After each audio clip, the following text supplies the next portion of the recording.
And boom, we're bloody well live. How the hell are you? Average Man Podcast. Dave here, Davo here from Average Man Podcast, episode number 157. This is just going to be a quick little potty this time around, mate, today.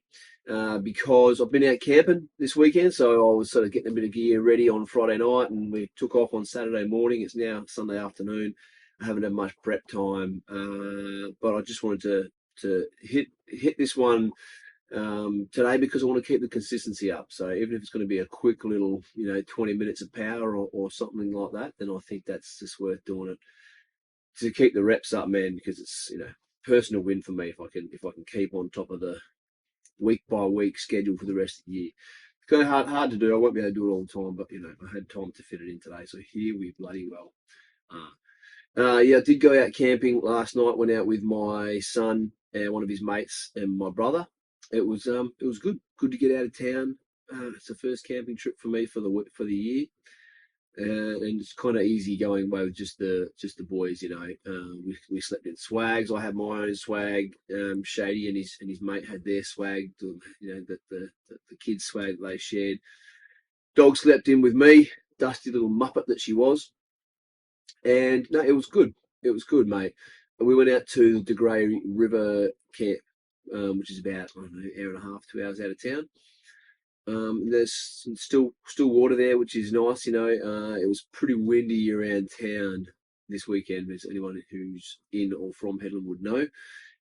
So it was pretty windy. Didn't want to go out on the coast anywhere. I thought about going to the Grey Station and have a bit of a fish with the lads, but yeah, it was blowing a gale on the coast this weekend.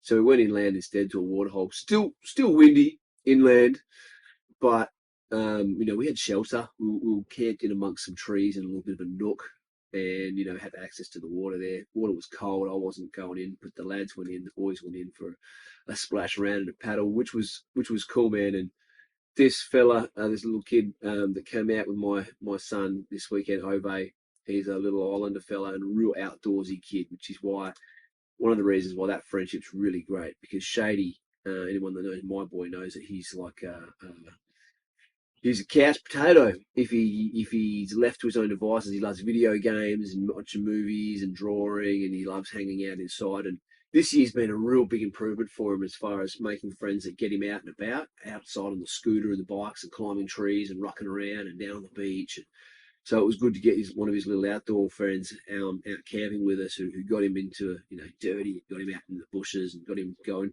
into the river, which Shay would never have done on his own. So that sort of stuff's really cool, man. Watching them get outside and grow and overcome their things that they're uncomfortable with, and it's all part of it, man. It's pretty cool because my boy is really an anxious sort of cat. Just it's built into his personality, and he's kind of got low self-esteem at times as well. So over the years, we've really stuck with him as far as trying new things and coming up with mechanisms to cope with anxiety-inducing situations. And he's at times it's been really difficult, man. Like at times it's just you feel like he's not listening, you're not getting anywhere. You feel like, oh, what are we doing wrong as parents? Why is my boy so anxious and geared like this, wired like this? But we've stuck with it, and having good kids around him and just being persistent. He's started trying more things over the years, and it's pretty cool because he clearly at this stage has learned that if he practices things, he can get better at them, and then it's not like because he doesn't feel comfortable doing something or because he's not naturally gifted at it that it's just like, oh, throw your hands in the air and give up on the whole thing. He's learned to have a crack at things and think, oh, okay, I need to practice and listen and learn. I can get better at the thing and then I can do it. And so now he has a go at things where he's uncomfortable because he's overcome that hurdle before in life. Whereas when he was younger, he'd never overcome that before. So he didn't have that feedback. So it was just like, I can't do it. It's too hard, or I'm uncomfortable. I don't want to do it. It's too hard. And now he's at a stage where he can go, okay, yeah, it is uncomfortable, it is hard, but I'll have a crack because I know that this has panned out well for me in the past. And he's always real proud of himself afterwards when he does things, when he puts himself in uncomfortable situations and it does something they didn't want to do, and then he comes out the other side and you can't stop talking about it. Oh, I did that thing, Dad was making me uncomfortable.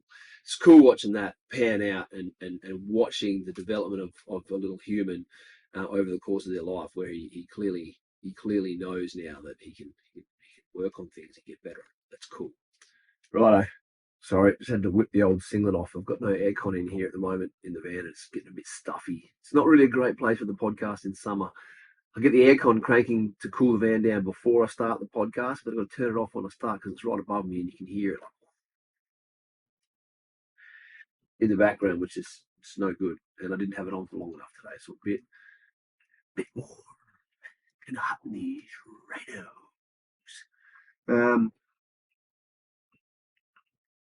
So it was good to get out, mate. Have a campfire. I took some jarrah that I acquired from work, some big chunks of jarrah out there. That we built that up and got stuck in the firewood.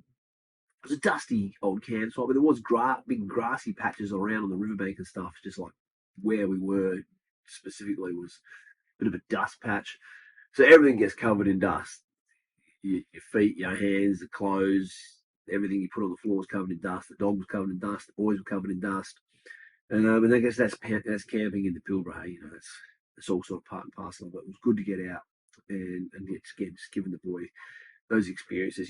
Things like that, going out for an overnighter just on the edge of a creek bed, is really more for the boy than it is for me. There's other things I could have done with my time this weekend, but it's just like get out to nature, have a look at the stars. We went for a walk once the sun was fully down. It was dark. It was peak darkness for the evening, and walked away from the campfire, all four of us, and found a good patch through the trees because there was some nice trees around, which was pretty cool.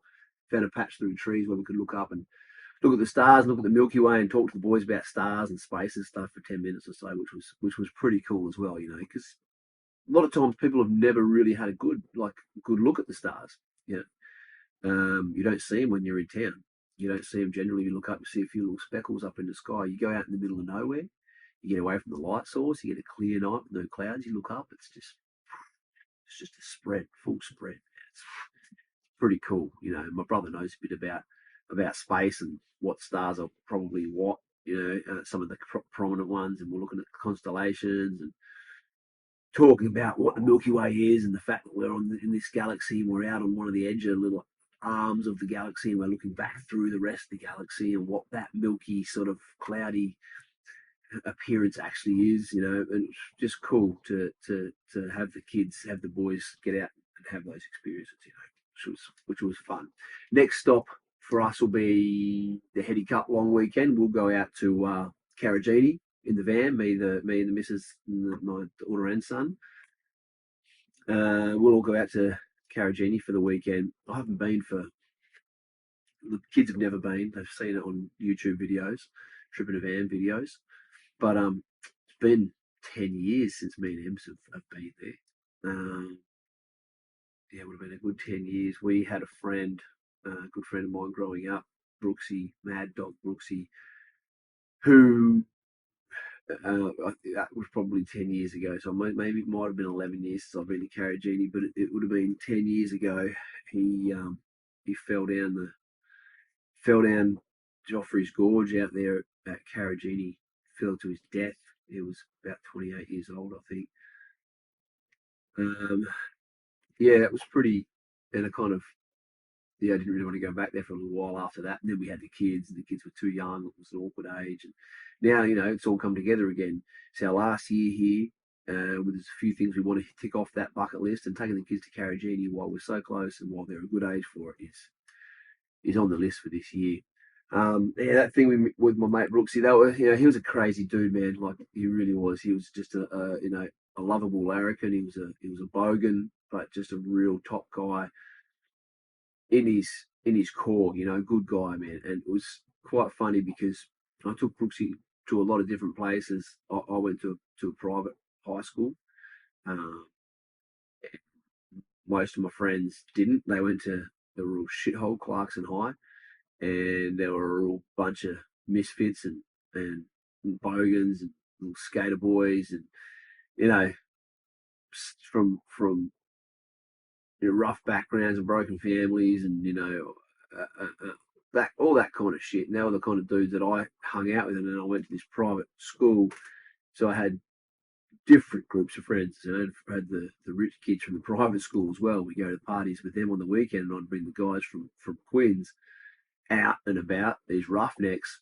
And, they're typically, after a couple of introductions, or even after one or two introductions back in the day, they'd make friends. I'd bring some roughnecks from some scruff heads from my neck of the woods to one of these Baptist college parties, and my friends would meet the other crew, and there'd be some connections there. There'd be one of the boys would fall for a little rich girl and get themselves a little private school girlfriend. That happened a fair bit, and several occasions. I remember specifically several occasions taking Brooksy out to some of these parties where dudes were just, they had never met a guy that looked like him. He was a big, broad-shouldered guy, just in the real. He'd often run like a mullet or some sort of feral haircut, and he'd wear flannel shirts, and he'd be pumping back VBs, and he had home-drawn tattoos on his arms and legs because he had a tattoo gun at home and get drunk and tattoo himself and shit. And you saw him at first glance, you'd probably think, like, who is this psycho? Like, who is this cat who's like, he looks like trouble? And I specifically remember taking him to certain parties and having people like nervous around him for the first half hour, and giving me this look like, why have you brought this dude out to this party, man? And I've just like got a bit of a knowing grin on my face going, just wait. I wouldn't bring a fuckhead to the party. Like, just get to know the guy, And I've even said that to people. I know he looks rough around the edges, mate. Just go have a chat to him, get to know the dude. And within an hour or two of being at the party, everyone knew Brooksy and everyone loved him. He was just that bloke. He was a lovable larrikin, mate. He said he shot from the hip, said what he thought. He was never nasty wasn't a nasty person. Like, he was a scrapper. He got in his share of fights. But that was just because that's where we were running, the kind of crew that we run with. There was always trouble afoot, and things would pop off and you'd get yourself involved. It wasn't because he went out looking for fights. That wasn't him, mate. Fighting was kind of part of what was just part of it. Was all part and parcel of the kind of people we hung out with, the places that we went. But that wasn't him, mate. He was there for a good time. He was there to make friends. He was there to have a laugh. He was there to get bloody drunk. That's for damn sure. And he was the kind of dude that would go to a party, and after a bottle of rum, normally he'd be drinking rum, he'd punch back half a carton of BBs and then get on the rums. He was an animal. He's the kind of dude that would find like the highest platform in the area, like a shed roof or a sea container or some sort of ledge, and just start busting backflips off and shit. Have a crowd around him, like, yeah, chanting him on, climbing up. I remember one time he climbed up to the top of this massive pine tree in someone's front yard. And like, how they get real thin near the top, they're obviously like a big triangle shape, and he went up right as far as he could. Like, I mean, it was years and years ago. I don't know if I can give you an accurate height of how far up I reckon he was, but high, real high, right? And then just got this thing rocking. This tree was like swaying because he's at the top, from side to side. This massive pine tree just looked like it was going to snap, man. I just remember they're like, oh my goodness, looking at Brooksy up there, and people standing around, yeah, chatting, trees just going mental in this front yard. It was just a nutcase, man. This was Brooksy, man. Heart of gold, no fear, absolute menace, just a nutcase. And they went camping at Carragini one Easter long weekend, and the boys woke up in the morning and he wasn't there. He was gone. And they went for a walk down to the gorge that was nearby where they were camping, and I think that as they went to the gorge, there was like the rangers and rescue services and all those types of people there, and they had the top of the gorge locked off, and they said, you can't come down here, there's been an incident. And the boys started asking questions, what's going on? We look for our mate, we're missing, he's missing, we haven't seen him all morning. We woke up and he's gone from camp. And they said, well, however the conversation went, essentially they said to him, there's a bot now, we've identified a body at the bottom of the cliff, and they said, put two and two together and described him with the big back tattoo and everything, and said, that's him, that's our mate. He'd gone trying to free climb. He'd been watching a lot of Bear Grylls at the time, and he wanted to go free climbing some cliffs, and he went to try free climb one of these cliff faces and slipped off and fell to his death, mate. 28 years old. I remember speaking to his mum a few days later, a week or two later, and saying, "Oh, Linda, I'm just so sorry. What's happened with Brooksy?" And I distinctly remember her saying to me, she goes, "Dave," she goes, "I've been waiting for this call for 10 years." She goes, "Oh, you know, it's okay. I've been waiting for this call for 10 years. I know who Brooksy was." She goes, I'm happy that he died doing something he loved and not just something stupid like a car crash, or because we'd lost people in car crashes and stuff like that too. And I just thought, man, that's heavy. This dude, imagine his mum growing up with him, just this wild cat, just this mad bastard for a son who was just 100 miles an hour, and she just knew that something was going to happen to her son eventually. It was kind of a matter of time. She got the call, and she was obviously devastated and distraught, but just like not being surprised. Imagine that with your kid just going, yeah, he fell off a cliff. Yeah, that sounds about right. That's heartbreaking, man. Heartbreaking. I remember talking to a bunch of the lads he played footy with and shit growing up at his funeral, and boys that grew up with him, went to school with him, and going like, this is a weird thing to think about. But I was like, hey, do you guys ever remember Brooksy being sick? Did he ever like miss school and miss footy? I mean, I know he had days off because he was just out getting pissed and running them up, but like, did he ever not come out because he had a flu or because he was unwell? And no one can ever remember this cat being sick. He was just this ball. He was just this life form, man. He's had this force of nature. Couldn't imagine him staying at home because he had a fucking head cold. Like, you know what I mean? He just fucking, he had too much energy, too much life in him. And it seemed like nothing, not even hangovers and shit could slow him down. I remember him being around my house one night. It was like 2nd or 3rd of January, and I was going back to work early because I was broke and needed some money. He was around my house one night drinking. He goes, "What are you doing tomorrow, Davo?" I was like, "Oh, I'm going to go to work, bro." He goes, "Oh, fuck yeah. I'll come to work. What are you doing?" I said, "I'm going to go clean the side up and dig out some trenches for the footy." He goes, "Fuck yeah, I'll come dig some holes." And I was just laughing, going, "Yeah, right, Brooksy, no worries, mate. I'll leave at 5 in the morning." He goes, "Yeah, all right, sweet, I'll be here." He ended up going through 2 bottles of rum, or 1.5 bottles of rum, something ridiculous. You're going home at like 1 o'clock in the morning. I'm thinking, yeah, right, that's the last I'll see of him for a couple of days. I was pretty dusty myself, and the old alarm goes off in the morning. I hit snooze to stay in bed for another 10 minutes, and then the phone starts ringing. Couldn't even open the eyes, probably pick up the phone, like, click, "Hello? Davo." "Brooksy, what's up?" He goes, "We going to work today?" It's like, "Yeah, man." He goes, "Righto, I'll be out the front in 10. No worries, bro. So I get up, get myself ready, drive around his house. Sure enough, he's sitting out the front there, fucking bright as a whistle, just fucking ready to go. Jumps in the car, comes. He wasn't getting paid. He didn't work with me. He come to work just to hang out. He felt like doing some fucking work, man, because he's a hyperactive little bastard that couldn't sit still for too long. So he came to work with me for the day. We put in a day's work, and I took him to the pub and bought him a feed and bought him some beers that afternoon. And that's just who he was, man. It was just a bloody mad bastard. I remember at his wake, they didn't have a funeral for him, just a wake, just the party. They had a funeral with just family, and had a big wake for all his friends. I remember being at the wake and speaking to one of the lads there, and he had his photo in his hand. He goes, "There's a photo of 4 of them sitting in the back of a ute drinking VB," and it was this one guy, Speedy, Jared, this other guy, Justin, they called Darkness, my best mate growing up, Craig, and Brooksy. And he goes, "Man, this Craig goes, "Me, I'm the only one in this photo still alive." Speedy got stabbed to death one night after messing with the wrong cats, and some bad karma came back the wrong direction, and he got caught up in Clarkson one night, running around the streets, getting chased by these 2 guys who cornered him at his friend's house and stabbed him to death in the backyard while he was screaming at the door trying to get in the house. Justin died in a stupid drink driving car accident. 3 or 4 other people in the car in the back street, and like out bush somewhere on the way to Kalgoorlie or something, I think. He was early 20s, they were both early 20s. Brooksy died falling off a cliff in Carragini, 28 years old, mad bastard. None of those guys made it to 30. And then I remember Craig holding this photo going, "He's not the only one left in this photo, man." And that was heavy.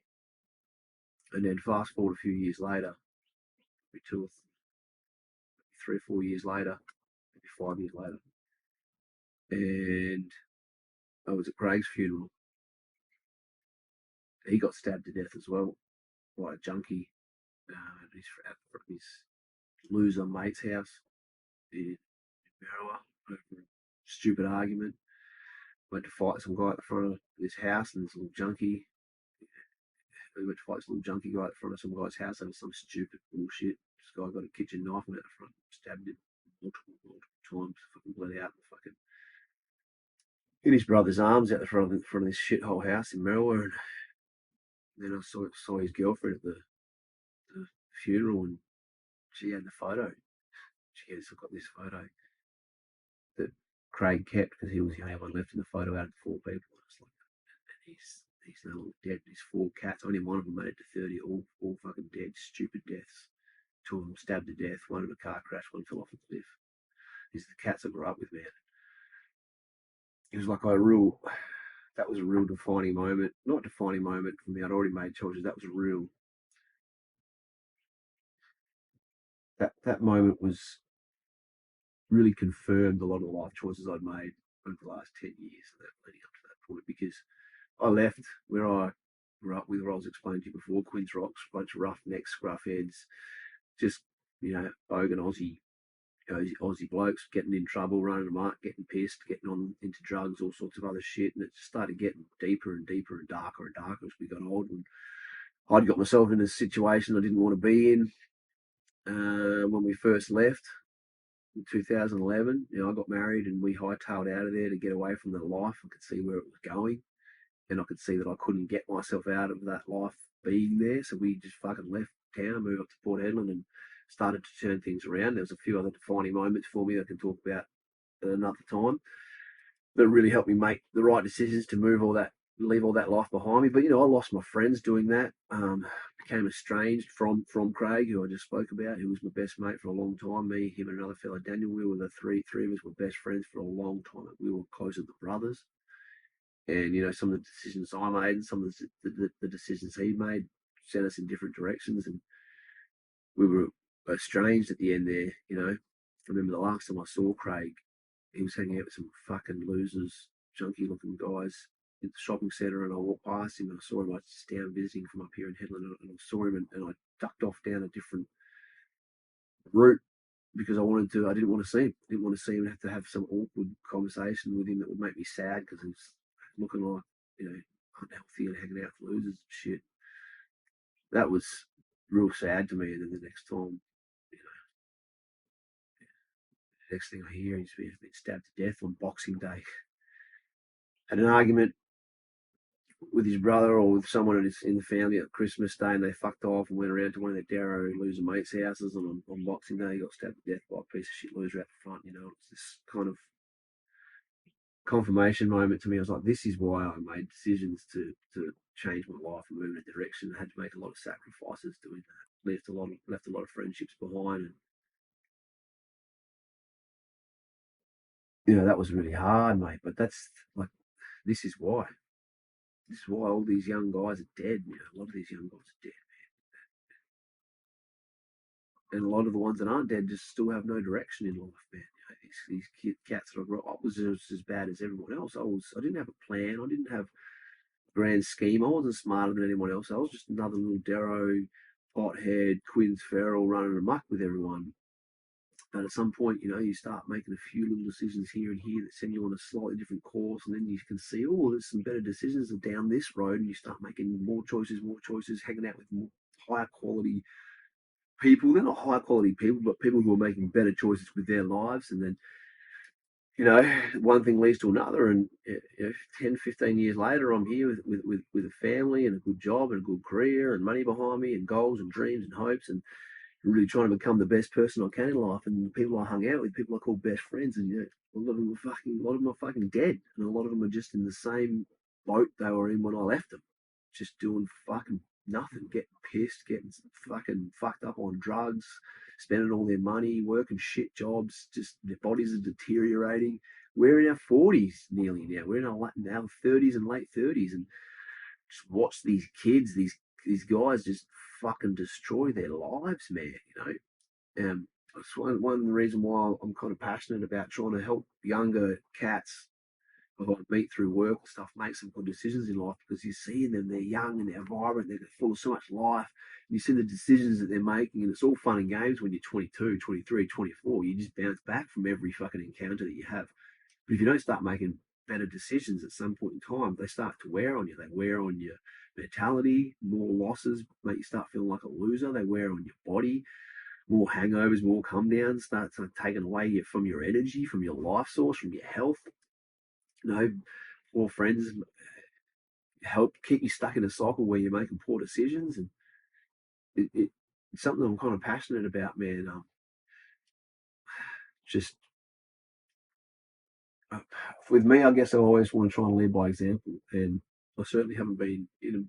Although I've made some good decisions with life, and I know I'm in a far better position than I was 10 years ago, and I'm heading in the right direction. I just don't feel like I've achieved what I want to achieve in life yet. So it is hard for me to try and drop wisdom on the younger generation. But I do feel like I've got a lot to offer them if they're there and they want to listen, man. Because I don't want to see these young cats keep making poor decisions and go down the direction I've seen a lot of my friends go down. That I nearly went down. So yeah. And I think I feel like with this big decision, leaving Headland and moving forward and next chapter of my life, like, there's a lot of decisions and a lot of changes that need to be made for me as well. Because although I've made those leaps and bounds and come a long way from where I was, I've been at a point before where I was really proud of the person I am and the man I was, and I'm not there right now anymore. Not because I'm a bad person, but I feel there's a lot of things about me that I'm not happy with. There's certain things that I'm doing in life that I need to change and I haven't changed, and I feel, judgmental on myself because I'm down on myself because of them. And a lot of it has to do with, you know, the compromises I've had to make for work, for the role I've had in this town, contracting for a company like BHP. Like, you're just always making compromises. I actually feel like I have to play. I know life's about compromises, but there needs to be some balance in those compromises. I feel like I'm at a point now, and I've been at this point for a while, where I'm playing a character at work. I'm playing a character because there's certain things I have to do and say and be seen to be supportive of, and because of my job, you know, and I spend so much time at work and I spend so much time playing that character that it almost feels like that character is I spend more time in that role than I do as myself. So then I've lost track of who am I. If I'm always making compromises, if I'm acting out this character to appease people at work, like, I'm not really my own man. And how can I then talk to other people about standing on your own feet and being a man and making the right decisions? And you do fucking, if you make the right decisions in life, you can you can really get somewhere in life. Yet here I am playing a character that I'm not happy with. So I do feel like I've got to make some big changes and really need to find who I am again. I feel like I know who he is and I know where he is, and I need to scratch underneath the surface and get him out. But I really need to get out of, which is another part of the reason why we're doing this big trip around Oz, is I need to get myself back. I need to get away from this, um, out of this situation, where I, to effectively do what I do to make money to support my family, I have to play a character, man. It's it's like self-censoring. So yeah, it's definitely going to be like a soul-searching kind of journey, heading around the country and really finding who I am again, getting my freedom back, freedom of speech, freedom to be myself, stop self-censoring myself, stop caring about what other people think about me because it doesn't look professional, or I need to be, I'm representing someone else's company, or or I'm adhering to the rules of another company that contract for that I don't really believe in. I need to just get through this year, not mess it up, do the right thing, get through this year, and then moving forward next year, really just need to fucking find who the hell Dave is again, man. And I want to find him and bring him out and bring him into the sunshine, let him walk around and feed him and water him and let him grow. And I hope that comes through on this fucking podcast, because that's what I'm trying to do, man. I'm trying to find who I am again, and trying to connect with people again, because another thing about my role at work is I keep people at arm's length, mate. I sort of have to effectively do the job. That's the only way I know how to do it. I want to be able to connect with people again, just as who I am, not as a specific job title or a role, So, yeah, that's about all I've got time for, man, because I'm cooking in this caravan now. So I know we went deep there, took you on a little bit of a journey through my past and some of the decisions I made to move forward and become a better human and why I did that, and the confirmation I've got doing that off other events that took place in my life. And yeah, I hope that's something you guys find interesting and get something out of. And you know me a little bit better now as well. Then that's it for today's episode number 156, 57. Average Man Podcast. Haven't got a song for it yet. I'll get one sorted. Get this biatch published this evening. I'm roasting. I'm going to go inside, kick it with the family, enjoy the rest of your Sunday. If you're listening, tell 10 of your mates to go on Instagram and hit the follow button. Haven't forgotten about it, you little motherfuckers. Come on here, listening to me, spilling my guts out, taking time out of my Sunday afternoon to come do this. Throw me a freaking bone here, mate. Go get 10 of your mates to follow me on Instagram. Let's get those numbers up. Start drilling the numbers. I want these podcasts to get some traction, mate. Some traction and start doing some decent numbers so it can make it worthwhile when traveling around the country. All right. Take it easy. Peace out. Episode number 157, Average Man Podcast. Over and out. Peace.